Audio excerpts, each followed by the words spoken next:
에크모를 운용 시작 후에는 말씀을 드렸지만 이 바소 액티브의 이런 드럭은 이제 감소시키거나 중단을 해야 됩니다. 왜냐하면 이제 프리로드와 이제 애프터로드를 다 줄여줘야 되기 때문에, 왜냐하면 이 프리로드와 애프터로드가 동시에 증가한다는 것은 결국에 이제 그 기능을 잘 하지 못하는 이제 심근이 더 이제 프리로드 애프터로드 때문에 더 이제 영향을 많이 받기 때문에 이걸 다 중단을 시켜줘야 되고, 이제 오토 딜리버리를 적정하게 유지하기 위해서 이제 여러 가지 수치의 변화를 줄 필요가 있습니다. 이 수치의 변화는 이 환자의 수치와 이제 에크모 장치에서의 수치를 비교를 해서 이제 환자의 수치를 이제 이 공급과 소비가 3 이상의 수치 변화를 줄 수 있도록 유지를 해야 됩니다. 그래서 이 3대 1이면 이제 이 SvO2가 66% 이제 이상이 될 수 있도록 유지를 꼭 해줘야 되고, 이 이하가 되면은 이제 어떤 방법을 통해서도 이 3대 1이 될 수 있도록 그 조건을 변경을 해줘야 됩니다.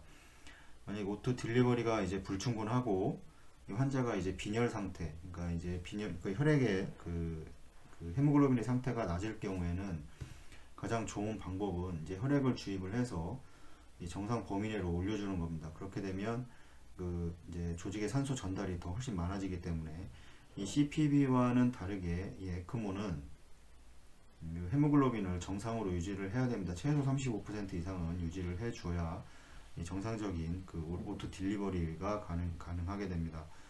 너무 낮게 유지를 하게 되면 이제 오토 딜리버리가 이제 여기를 유지를 할 수 없는 이런 상황이 발생을 할 수 있기 때문에 꼭 이제 헤모글로빈은 정상으로 유지를 해야 되고, 다들 아시겠지만 이 헤모글로빈이 우리 몸에서는 가장 큰 완충제입니다. 그래서 꼭 혈액을 정상 범위로 유지를 해야 되고, CPB나 에크모에서의 혈액 사용의 어떤 문제점이라고 얘기를 하면, 혈액 사용을 하면서 여러 가지 또 문제점이 있을 수 있죠. 하지만 CPB에서는 그게 이제 가능해서 혈액 무혈 수술을 많이 진행을 하게 할 수도 있는데, CPB에서는 그거와는 전혀 상관없이 혈액을 주입을 해야 됩니다. 그러면 기본적으로 유지할 것은 이제 카디악 아웃풋은 이제 항상 기본은 이런 모든 조건들이 이루어지기 위해서는 기본적으로 카디악 아웃풋은 이제 충분한 상태를 유지를 해야 됩니다. 이 상태에서 이제 약도 감소를 시키고 벤틸레이터도 이제 레스팅 모드로 변경을 하는 겁니다. 카디악 아웃풋 자체가 유지가 되지 않으면, 계속해서 예전에 체액량 관련돼서도 말씀을 드렸지만, 이 조직에서의 유효순환 혈액량 자체가 떨어지게 되면 우리 몸은 이 압력 중추들이 보통 세 개가 있습니다. 심방에 하나 있고, 이 캐로티드에 하나 있고, 이제 레날 쪽에 하나 있는데, 그러니까 이 카디악 아웃풋 자체가 떨어지면 이 압력이 떨어지게 되고, 압력 감지에서 떨어지게 되고, 그렇게 되면 이제 체액량 자체가 부족하다고 판단을 해서 이 혈관 안에 체액량을 늘리는 그런 반응들이 진행을 하게 됩니다.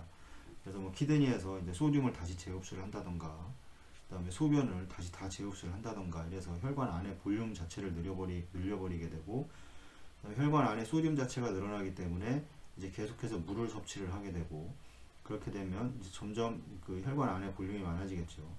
그래서 이제 간질액과 혈관 안에 이제 농도차도 문제가 발생을 할 거고, 그래서 이쪽 간질액 쪽으로 수분이 빠져나가는 이제 부종의 상태를 계속 만들게 됩니다. 그래서 에크모 운영 과정에서 심장 자체가 기능이 많이 떨어져 있기 때문에 이제 카디악 아웃풋 자체가 나오지 않기 때문에 이제 거의 물을 많이 주는 이제 노멀 셀라인 자체를 많이 주는 경우가 있는데, 이 노멀 셀라인을 많이 주게 되면 어떤 문제가 발생을 하냐면, 이 노멀 셀라인은 혈관과 혈관막과 그다음에 간질과 이제 이렇게 이제 세포 내로 나눈다고 그러면, 이 노멀 셀라인은 세포 외액에 존재하는 양이온이고, 이 ICF의 이 세포 내액에 존재하는 양이온은 포타슘입니다. 그래서 이 소듐은 소듐이 포함된 이 노멀 셀라인을 많이 주입을 해봐야 이 혈관과 간질액의 비율로 분포를 그냥 하게 됩니다. 그래서 플로우를 많이 나오게 하려고 소듐 자체를 주는 거는 알겠지만, 만약에 1000cc를 만약에 줬다 그러면 이 간질 구획의 그 용량과 혈관의 용량이 훨씬 간질액이 큽니다. 그래서 250cc가 혈관에 위치하게 되고 혈관에 분포가 되게 되고 나머지 750cc는 간질액에 분포를 하게 됩니다. 그래서 결국에는 1000cc를 주어봐야 250cc만 혈관에 머물러 있기 때문에 결국에는 잠깐 플로우가 늘어나는 것처럼 보이지만 결국에는 간질액량을 늘리게 되고, 그리고 환자가 계속 아마 노멀 셀라인 많이 주게 되면 플로우는 많이 나오지도 않으면서 이 환자만 계속 띵띵 붓는 이런 거를 많이 한번 보셨을 겁니다. 그래서 에크모 과정에서는 절대 혈관 안에 노멀 셀라인을 0.9% 이 노멀 셀라인의 주입은 잘 주지 않는 것이 이런 이 혈액 체액량의 분포 때문에 이렇게 주면 안 됩니다. 그래서 이 혈액량 쪽에 어떤 용질의 양을 늘릴 수 있는 다른 어떤 오스모랄리티를 올리거나 아니면 뭐 알부민 수치를 올리거나 이러기 위해서 간질액 쪽에서 간질 구획에서 혈관 쪽으로 수분이 땡겨올 수 있는 어떤 그런 상태를 만들어 줘야지 이 에크모 플로우가 충분히 유지가 될 수 있는 겁니다. 에크모 플로우는 결국에는 카디악 아웃풋이기 때문에 카디악 아웃풋 자체가 안 나온다는 거는 결국에 RA로 들어오는 볼륨 자체가 줄어든다는 거고, 그럼 드레인 자체가 안 되기 때문에 이제 플로우가 충분히 유지가 될 수가 없습니다. 그렇게 되면 이제 결국에는 이 3대1도 유지를 할 수가 없는 겁니다. 그래서 이제 아테리얼 세츄레이션은 이제 90% 이상이 돼야 되고 충분히 카디악 아웃풋을 유지한 상태에서 이제 3 이상을 유지를 하게 되면 이제 이런 식의 이제 유지를 하게 되고 더 높을수록 좋습니다. 이렇게 만들어 줘야 되고, 이제 비너스와 아테리얼 세츄레이션을 이제 모니터링을 해야 되고, 이제 위를 표를 이용해서 이 환자의 산소가 어떻게 공급이 되고 어떻게 소비가 되는지를 이 표를 통해서 간단하게 확인을 할 수 있기 때문에 에크모 과정에서 이 표를 뭐 어려운 표도 아닙니다. 그래서 이 표를 가지고 확인을 하면 지금 조직에 산소가 적정하게 유지가 공급이 되고 있다는 것을 확인을 할 수가 있습니다. 심장의 기능이 회복되기 시작하면 이제 펌프 플로우를 이제 감소시켰을 때 이제 아트리얼 펄스가 이제 나오게 되겠죠. 왜냐하면 뭐 설명을 드렸지만 이 RA에서 이제 이제 캐놀라를 통해서 드레인이 되면 만약 100%가 드레인이 된다 그러면 이 RB로 빠져나가는 볼륨은 없을 겁니다. 이 캐놀라를 통해서 다 빠져나가기 때문에. 그렇게 되면 RB에서 이제 풀모나리로 넘어가는 볼륨도 없을 거고, 이제 LA로 오는 볼륨도 마찬가지로 없을 거고, 결국에는 이제 LB에서 박출해내는 이제 이 볼륨도 없을 겁니다. 그렇게 되면 여기서는 거의 MTB팅 상태가 MTBT 이제 비팅 상태가 되게 되는데, 이 상태가 가장 회복하는데 좋은 상태라고 말씀을 드렸고, 이제 좀 점차적으로 이제 만약에 플로우를 감소를 시킨다, 회복이 됐다는 가정하에 감소시켰을 때 이제 일반적으로는 이렇게 이제 스탠드 스틸이거나 아니면 간혹 이렇게 펄스가 나오는 이런 경우가 있을 텐데, 만약에 플로우를 감소를 시키게 되면 이제 아트리얼 펄스 컨티뉴가 이제 증가를 하게 될 겁니다. 이렇게 하트레이트에 맞춰서 증가를 하게 될 텐데, 이제 이렇게 증가했을 경우에 이제 플로우를 감소를 시키고, 그다음에 여기에서 이제 비너스 세츄레이션이 이제 70% 이상이 유지할 수 있도록 이제 해야 됩니다. 만약에 여기에서 이제 유지가 잘 되지 않는다면 이런 이제 펄스가 잘 안 나올 거고, 당연히 카디악 아웃풋 자체가 이때는 플로우를 줄인다는 거는 이제 에크모의 플로우와 이제 환자의 LV에서 박출해주는 플로우가 같이 이제 유지가 된다는 소리, 이제 그런 이야기입니다. 그래서 이제 심장의 기능이 적정하게 회복이 되었을 때 이제 바이패스 어플을 이제 시도하는 과정에서 이 심장 기능이 잘 유지를 이제 한다면 그때 이제 캐놀라를 제거를 할 수가 있을 겁니다. 그래서 뭐 캐놀라를 만약에 이제 유지를 하면서 충분히 회복이 안 됐다 그러면 더 이제 길게 좀 더 하루 이틀 더 길게 가져갈 수 있는 그런 되는 거고, 결국에 이제 LV의 기능이 좋아졌는지 나빠졌는지는 결국에는 이제 가장 좋은 거는 초음파를 통해서 확인을 해서 이제 심장의 기능이 어느 정도 유지를 하는지 확인을 할 수가 있을 겁니다. 그다음에 이제 베너 아트리알 에크모와 이제 CPB를 좀 비교를 해보면 거의 뭐 어차피 베너 아트리알이던 이제 CPB를 운영해서 하던 결국에는 이제 옥시네이터 이 산화기 옥시제네이터를 이용을 해서 그 환자에게 산소를 공급을 해주는 거기 때문에 이 가스 이식 체인지와 이제 블러드 플로우는 원칙은 같습니다. 블러드 플로우는 마찬가지로 이 센트리퓨가를 이용을 해서 하죠. 뭐 아니면 그 뭐 거의 에크모 뭐 나중에도 말씀을 펌프 관련돼서 뭐 말씀을 드리겠지만 에크모의 경우에는 거의 대부분 이제 센트리퓨가를 이용을 해서 운영을 하게 되고 CPB의 경우에는 이제 뭐 센트리퓨갈도 많이 사용을 하지만 이 롤러 펌프도 많이 사용을 합니다. 그래서 이제 특히 소아에서는 롤러 펌프를 거의 대부분 사용을 하게 되고 어덜트에서도 롤러 펌프를 많이 사용하는 센터들이 많이 있고 물론 센트리퓨갈도 많이 사용을 합니다. 저의 경우에는 거의 100% 이제 센트리퓨갈을 사용을 하는데 여러 가지 뭐 제가 생각하기에는 여러 가지 장점들도 있고 뭐 어떤 그 안전성 때문에도 많이 사용을 하게 되는데 이제 여러 가지 차이가 있을 수 있습니다. 그래서 그 ECLS 운영과 이제 수술실 내에서의 바이패스 사이에서 이제 몇몇의 중요한 차이점들이 있을 수가 있습니다. 이제 CPB와 이제 에크모를 보게 되면 이제 여러 가지 차이점들이 이제 있을 수가 있는데 이제 수술실에서의 CPB의 이제 유일한 목적은 그 환자를 뭐 그 심장의 기능이 떨어져 있는 걸 회복시키겠다가 아니라 이제 심장의 어떤 그 결함을 가지고 있는 환자에서 그 문제를 해결해 주는 겁니다. 그러니까 치료의 목적이고 심장 수술을 하기 위함이고 그래서 이제 토탈 베노 아트리얼 바이패스를 항상 사용해야 된다. 이거는 뭐 베노 바이패스가 허용이 되지 않습니다. 심장 수술에서는. 그래서 뭐 결국에는 비너스에서 캐놀레이션을 해서 드레인을 시켜서 이제 옥시네이터를 지나서 어떤 펌프 인공 장치를 통해서 이제 결국에는 이제 아테리에 들어가야 되는데 이게 뭐 어센딩 에올타일 수도 있고 뭐 피모랄 아테리일 수도 있고 뭐 엑실라리 아테리일 수도 있고 이제 여러 가지 아테리를 그러니까 베인에서 빼서 아테리를 무조건 넣어줘야 되는 이런 이제 시스템을 가지고 있어야 되고 그것도 토탈이어야 됩니다. 파샬이 아닙니다. 토탈 플로우를 유지를 항상 해줘야 되고 그래서 이 CPB에서는 이제 혈액의 정체가 있을 수가 있습니다. 폐순환내라던가 그다음에 심장의 챔버 그다음에 체순환 회로에서 이제 블러드의 이제 스태그네이션으로 인해서 이 어떤 이런 정체로 인해서 이 혈액이 응고가 될 수가 있기 때문에 이 상당히 긴 이제 홀블러 타임 앤티코아굴레이션을 해서 이제 많은 양의 헤파린을 주입을 하게 됩니다. 보통은 이제 300에서 400 유니트를 보통 CPB에서 주입을 하게 되고 킬로그램당 에크모의 경우에는 보통 100유니트입니다. 100유니트 뭐 킬로그램당 100유니트를 주게 되는데 이렇게 해서 많은 양의 그 헤파린을 주입을 하게 되고 이것보다도 많은 양을 주입하게 되는 이유 중에 이제 여러 가지 이런 이제 중요한 문제도 이런 상황도 있지만 또 다른 상황은 뭐냐면 이제 공기와의 혈액이 이 공기와의 직접적으로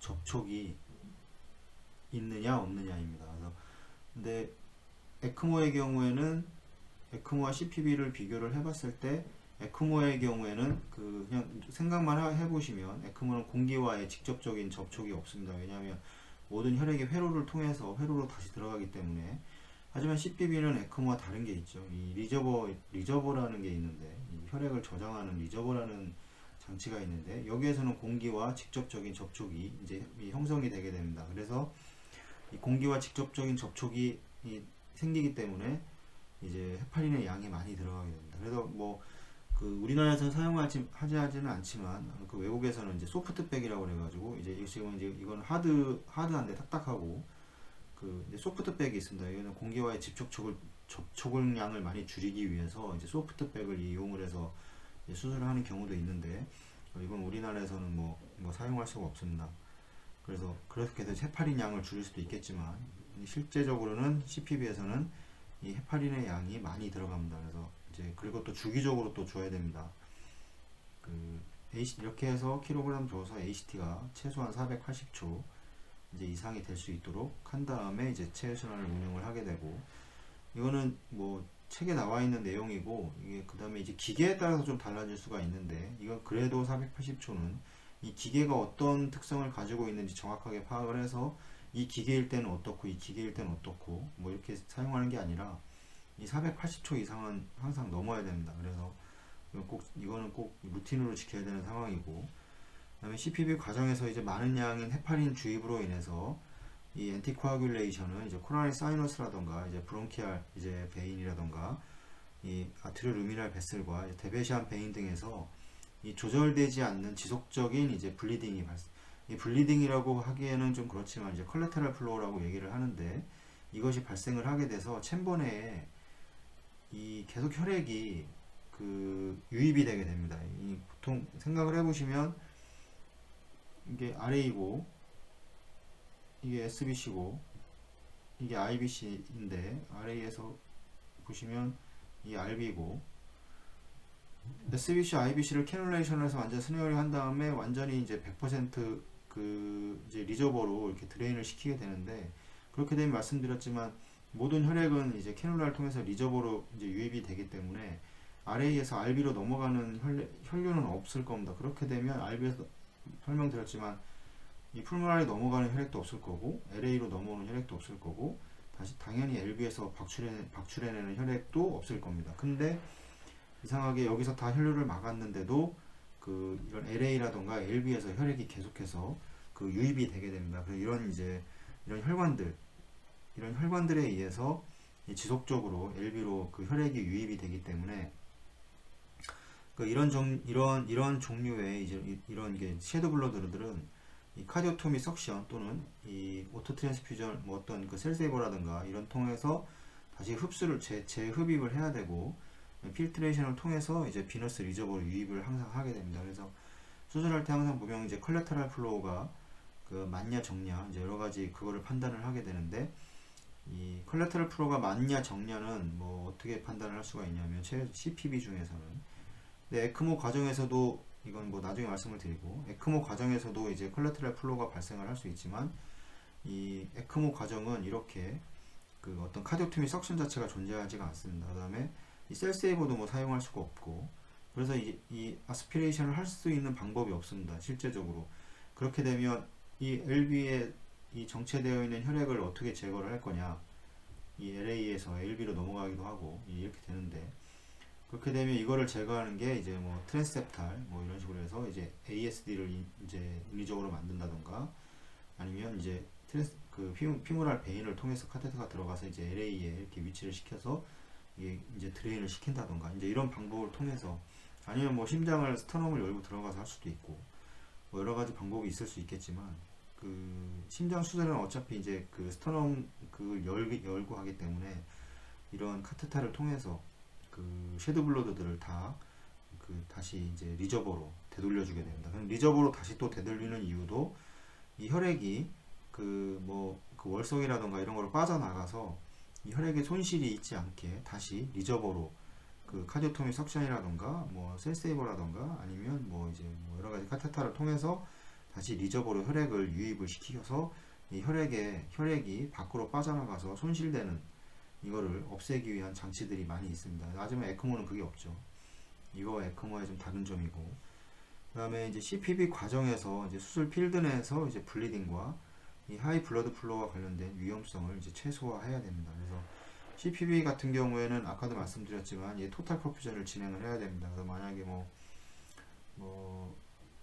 그 BSA에다가 뭐 이제 카디악 인덱스를 곱하면 이제 카디악 아웃풋이 나오는데 이 카디악 아웃풋 자체가 그 환자의 이제 그 뭐 카디악 인덱스로 했던 2.4 그래서 2.6 이렇게 뭐 최소는 2.2까지 이렇게 해서 관료를 하기 위해서 여기 사용되는 카테터라던가 이제 여러 가지가 이제 에크모와는 좀 다릅니다.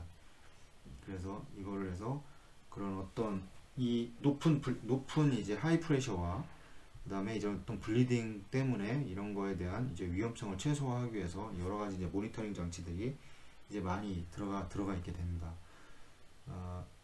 그래서 이제 그 체외순환 과정과 이 에크모와 이 CPB에는 좀 다른 차이점을 정리를 해보면 뭐 뒤에서 뭐 다음 시간에 또 말씀을 드리겠지만 일단 에크모는 이제 공기와의 직접적인 접촉은 없습니다. 뭐 튜빙 내에서의 이제 접촉은 좀 있을 수 있는데 공기가 뭐 밖에서 어떤 그 직접적으로 접촉을 할 수가 있는 그런 시스템 자체가 아니기 때문에 이 헤파린의 양이 적게 들어가고 CPB는 이런 리저버라는 이 저혈조, 그러니까 혈액을 일시적으로 이 저장할 수 있는 저혈조에서 공기와의 직접적인 접촉이 이루어지기 때문에 헤파린의 양이 에크모보다는 더 훨씬 많습니다. 그 다음에 뭐 사용하는 플로우 물론 에크모에서도 뭐 롤러 펌프를 사용할 수도 있고, 뭐 나중에 또 이거는 따로 말씀을 드릴 겁니다. 뭐 CPB 센트리퓨가를 사용할 수 있지만 CPB도 뭐 두 개를 다 사용하지만, 요즘 에크모에서는 거의 이 롤러 펌프는 거의 사용하지 않습니다.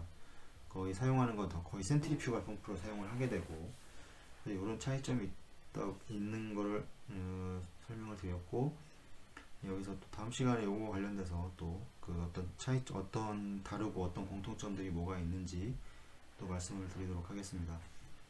감사합니다.